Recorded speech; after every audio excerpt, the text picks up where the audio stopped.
don't actually think we will do the introductions.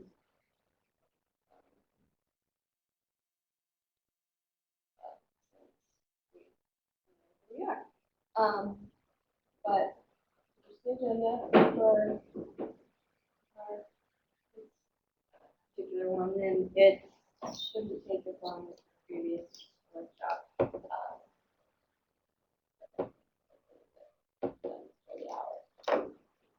Okay, so the first thing you have to understand with our P card program is that in 2001, ABOR began an audit of the study abroad program,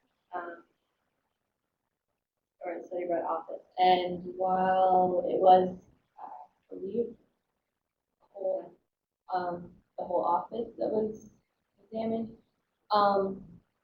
essentially they looked at the FD, the faculty directed side of it, just because there's a lot more to our side than the other side. And they had a few findings, but the biggest one was that too much money was given out in travel advance. As I said in the previous workshop, travel advances are good faith loans.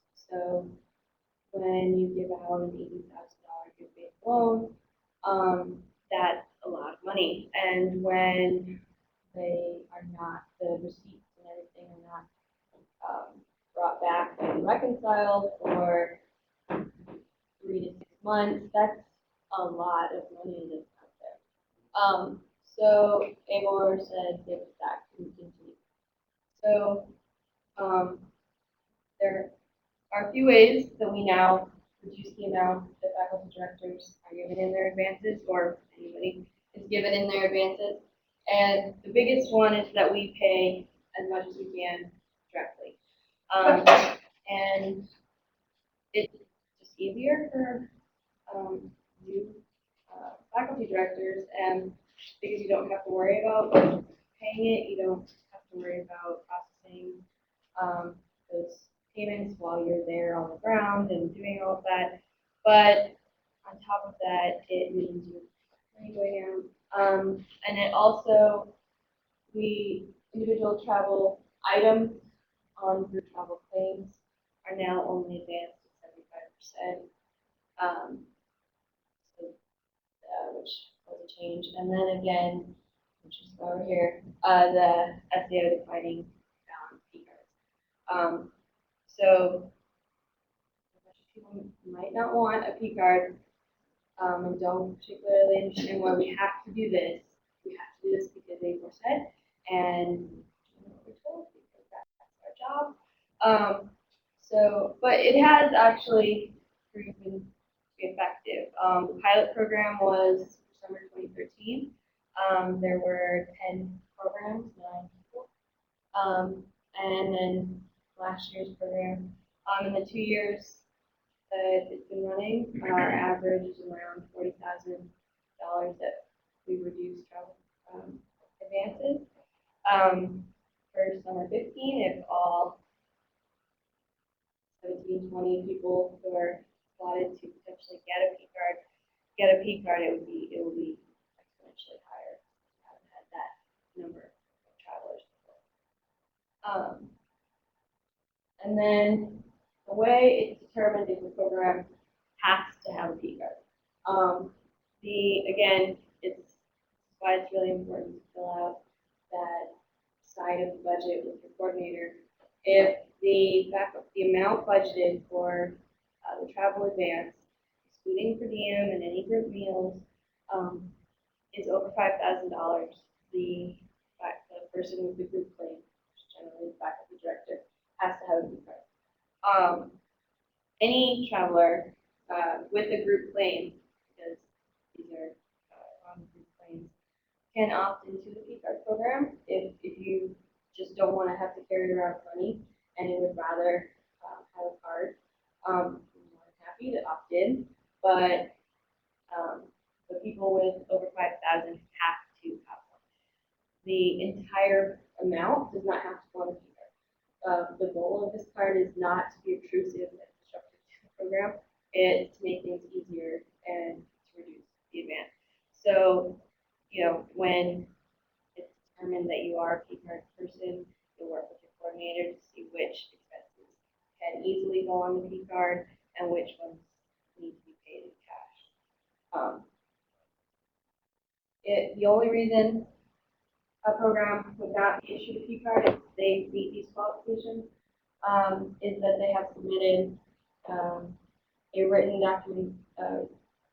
documentation, which is a line-by-line justification for why none of the expenses that they're budgeted for can go on. And then that justification is sent to financial services and it's reviewed by them. And if they approve, then that program can be accepted. In some cases, it's because they're going to a location that's remote, that's so remote that credit cards are just not done there. That is possible. That's sort of the only real justification that financial services has agreed to thus far. But they are willing to listen to any reasoning. They just might not actually grant the eligible expenses include group transportation and lodging, group attendance fees, textbooks and supplies. So essentially any group expense that's not food related. And we do this because the amount of paperwork that is required for food is astronomical, so it's just easier to do it on travel plane. And they're rolled out. So we generally it's group expenses. If you choose to put any personal expenses like luggage fees or whatever on there, you can. But I mean, because it's a credit card, so you can choose to do that. However, this is a declining balance card, which means that it's loaded with the amount of money that we think you're going to need based on your budget. And every time you spend, it will go down. So if you choose to pay for your luggage, you will have that much less when you're paying for your entrance fee. And if you need to, the plus of the P card is that if you are abroad and you find that you need additional funds for whatever reason, there's an unexpected, hurricane, there's an unexpected something that you just have to find money for. Last year there was a strike and everybody's luggage got lost and people had to buy new clothes and stuff. If you find that you need that, we can always increase the amount on your P card. We can add funds to that, and then you don't have to pay for those unexpected expenses out of pocket. So there are some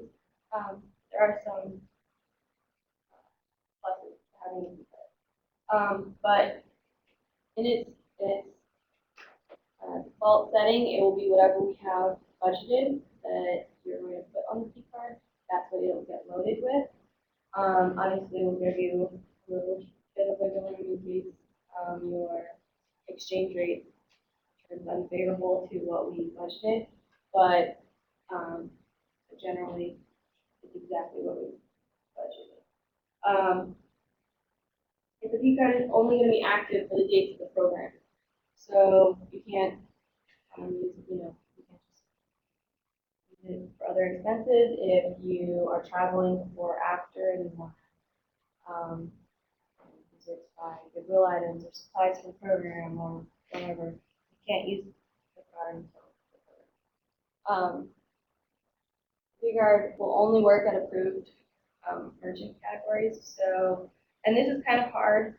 We've opened it up as wide as we can safely do, but it is hard to know what a vendor has coded its own merchant category as. We had one instance where a bus company was coded as a car wash, and that wasn't an approved vendor code.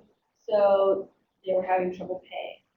We got it resolved and they were able to pay, but you don't really know. Most vendors do use logic and reason when getting themselves, but you will not be able to use the card at food places. And it won't work at the list is going to be provided to anybody with a P card, and it will also be uploaded to the RM applications in the resources section. That hasn't happened yet.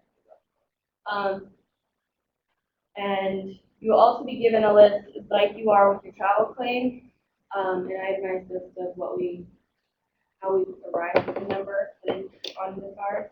So these expenses and this much money and that thing are on the card. So then you know. ASUP card, normal ASUP cards, you can't use for any kind of travel expenses. All travel on these cards except for airfare purchasing is prohibited. Our cards are different. They are specially designed for our programs. So obviously, all travel-related expenses are allowable. Most ASUP cards are not declining balance cards. They have limits and restrictions on how much you can spend, but they're not declining balance cards. So again, they're different. And I mention this because to get a P card, if you've never had one before, you have to do the P card, the Blackboard course and quiz in the ASU Blackboard system. It talks about the ASUP card. So I'm going to ask you if you can use it for travel. You have to say no on their test, but know that the card we're going to give you is yes. So yeah, we have to keep the test. It's a Blackboard course, and so you can go to the ASU Blackboard and search the P card thing and get that. Or when we send you the forms, because there's also a P card application, and there's if you've never had a card before, you have to be fingerprinted. So there's some forms that we will send you to set up the card, and in that email we'll have a link to the Blackboard.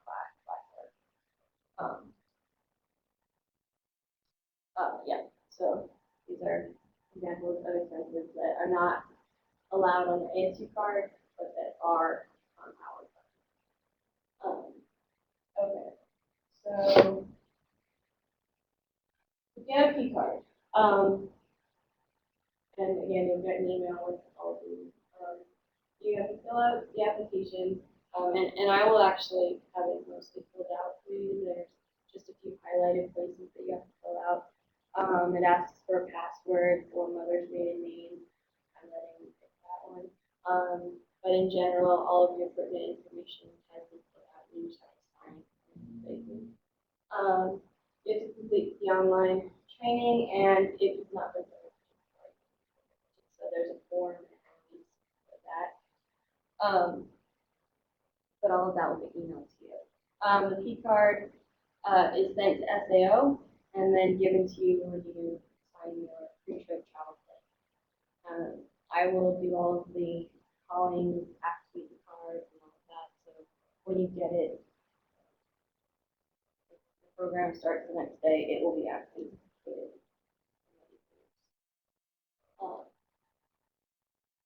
You'll turn in your P card receipt, your P card and the P card receipt with your post-trip travel claim receipt.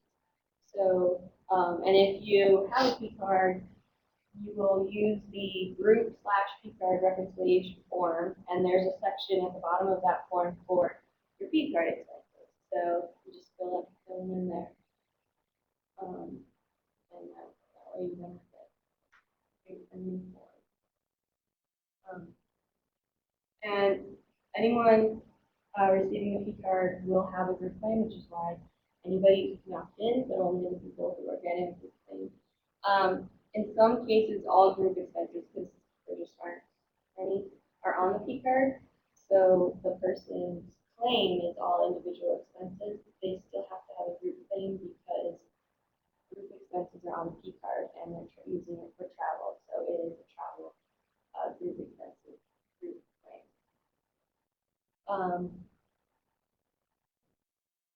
If you, like I said, if you choose to use P card for items that we didn't budget, like baggage fees, you can. You just have to be aware that it's declining balance, so you will have that much less.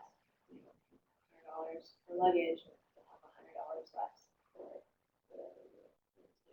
it also means that if you were advanced 75% of that $100, your travel claim might actually end up being that you have to pay money back because you were given the funds that you didn't use.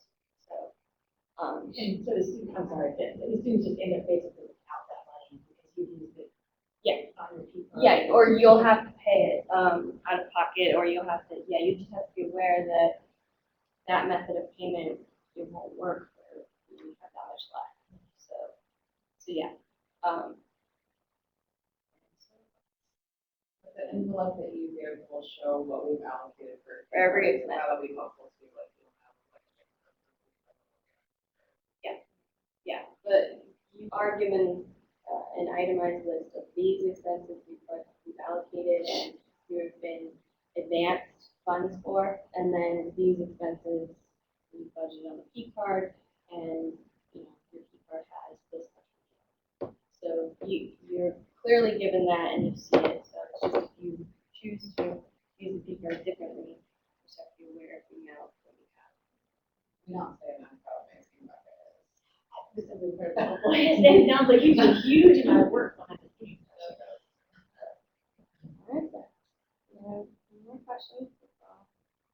We have, and yeah, and we'll be getting the P cards applications out as soon as we know, probably around March 8th, I guess, when we know.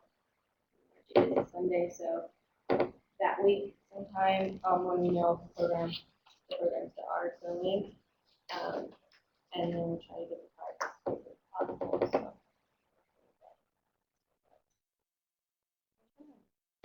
All right, thank you. Thanks, guys. Thank you very much.